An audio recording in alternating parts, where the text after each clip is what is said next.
What's going on, guys? Ben here. So just had a few people ask me on my setup and how to make it. Just everything to do with setups, basically.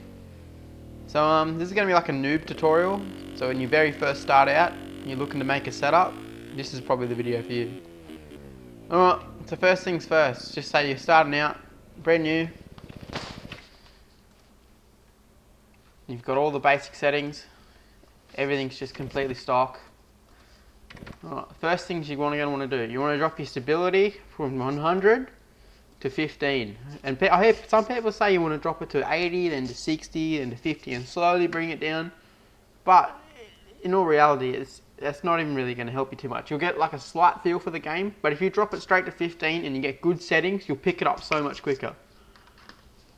Auto clutch, I always have that on 5,000, just because I don't really know why.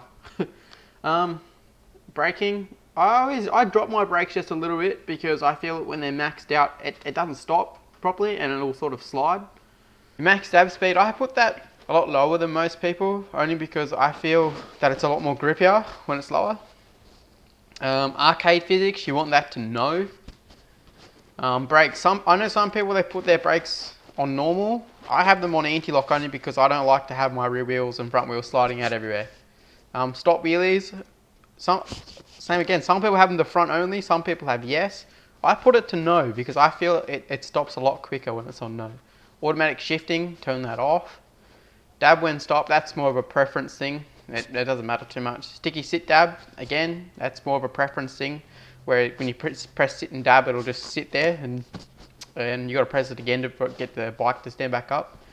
Realign after fall, again, more of a preference thing where you put it on to yes and it'll just turn you around back on the track when you fall over.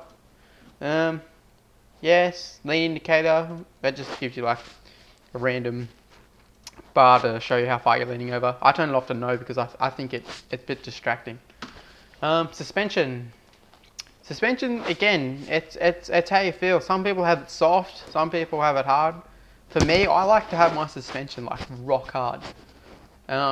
So I'll start out, so I've put my fork compression on 100.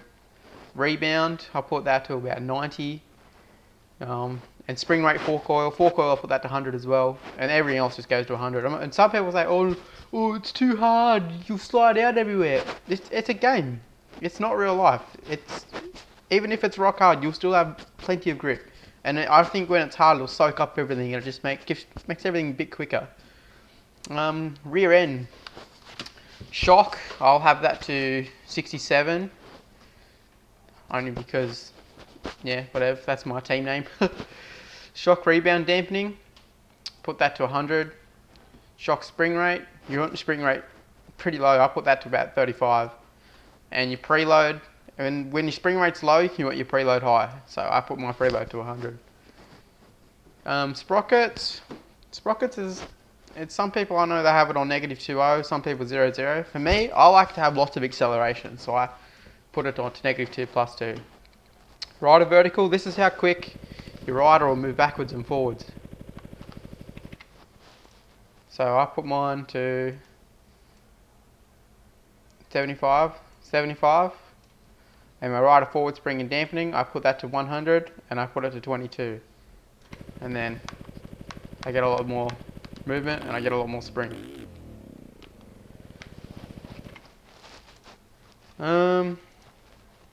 Rider mass is how far your rider will be on the bike. So if it's 0.50, it'll be further back, and if it's at I think it's 0.33, it'll be all the way forward.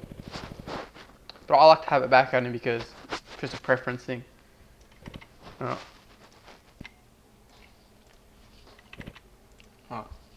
Advanced stability setup. Alright.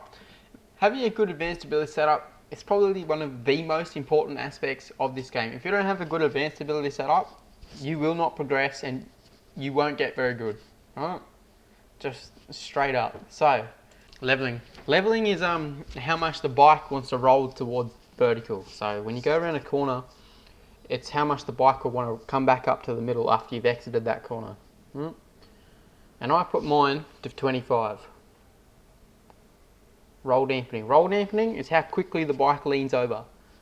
So I put mine to 53 because it's a good number. It's right in the middle, and it gives me good speed but good control. Your roll limit angle.